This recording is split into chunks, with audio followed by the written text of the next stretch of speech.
There's a hidden law that shapes everything. One older than wealth, older than power, older than time itself. Break it, and you'll keep chasing forever. Align with it, and the world starts chasing you. Most people never see it. They think success comes from taking more effort, more gain, more control. But the few who truly rise know the truth. The greatest force in the universe doesn't take, it returns. They give first. They pour out value, energy, light, and somehow, it all flows back multiplied. Not by magic, but by rhythm. The rhythm this law protects. The ancient masters called it the cycle of exchange. The hidden current that decides who ascends and who remains stuck. And today, you'll discover exactly how to move with it. But there's a price.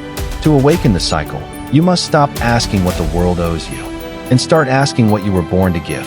But before I show you how it works, subscribe to the channel, like this video, and comment, "I am ready to give before I receive." It helps a lot, and it shows that you're truly ready to shift from survival to creation. Let's begin. There was once a man named Ravi. He lived in the noise of a busy railway station. A man most people never saw, though they passed by him every day. He was a beggar.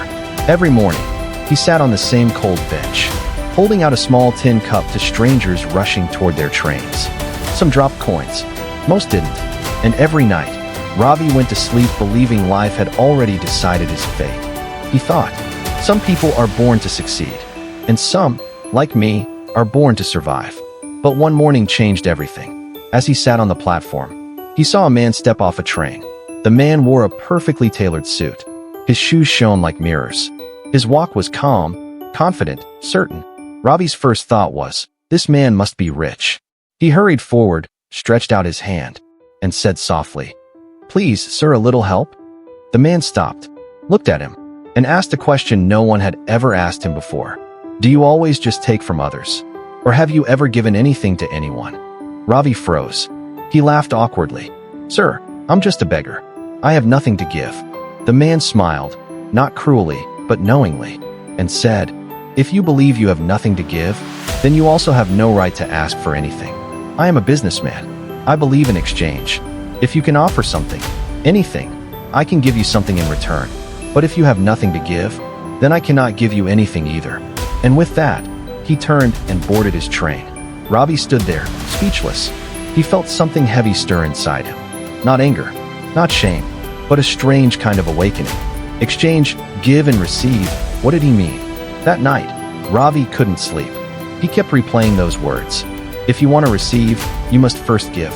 For the first time, he realized that maybe he wasn't poor because of what he lacked.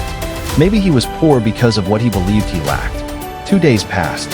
He didn't beg. He just sat quietly, watching people move, watching trains come and go. He noticed everything.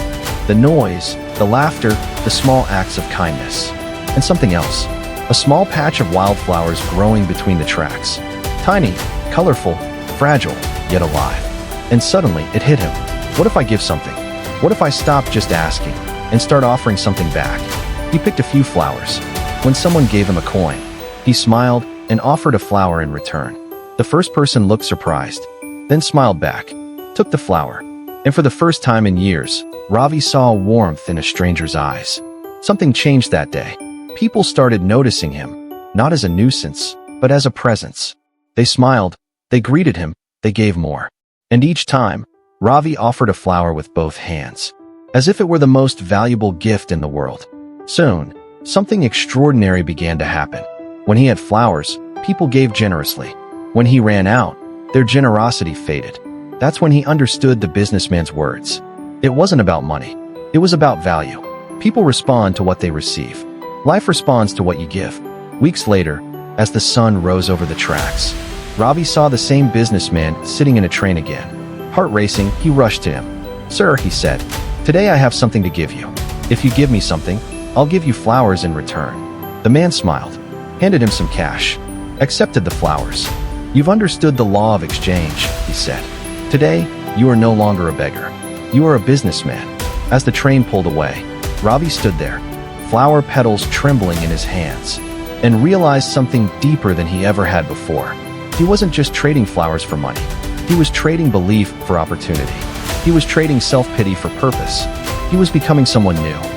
Over the next few months, Ravi transformed. He began collecting more flowers, arranging them beautifully, selling them in small bundles instead of begging. Every sale felt like proof that he could create, not just take. He was no longer surviving. He was building. 6 months later, at that same station, two well-dressed men shook hands. One of them looked strangely familiar. "Do I know you?" the businessman asked. The other man smiled. "Yes, we met twice before, right here." The businessman frowned, thinking. Then his eyes widened. "You're the beggar, the one I refused to give money to." Ravi laughed. "Yes, but today, I am no longer a beggar. I own a flower business, and I'm traveling to expand it." The businessman smiled. "What changed?" Ravi looked out at the train tracks, where the flowers once grew. "You taught me that we only receive when we give." That day, I realized I was never just a beggar. I was a businessman all along. I just had to see myself that way. They shook hands again, this time as equals. The truth is, life always mirrors what you give it. If you give fear, it gives you limitation. If you give value, it gives you opportunity. If you give your heart, your effort, your kindness, life gives you back more than you can imagine. Your thoughts are seeds, your actions are water, and your mindset is the sunlight that makes them grow. Most people wait to receive before they give. They say, "When I have more time, I'll help others. When I'm richer, I'll be generous. When I'm happier, I'll start giving love." But they've got it backward. You don't give because you have. You have because you give. The universe doesn't reward those who take. It rewards those who create value. That's the hidden law of exchange. The same principle that built civilizations, companies, and legacies. Elon Musk gives innovation. Steve Jobs gave vision. Bezos gave efficiency. The beggar gave flowers. Each received exactly what they offered to the world. You want to change your future? Start changing what you give. Because the moment you decide you have something, a skill, an idea, a kindness, even a flower, you stop being a beggar in your own life. You become a creator, a trader of value, a businessman of purpose. And that shift from lack to creation, that's the birth of greatness. If this story changed how you see giving and receiving, subscribe for more and tell me in the comments, what's the one thing you'll start giving today? Because remember, when your thoughts change, your life doesn't just improve, it transforms.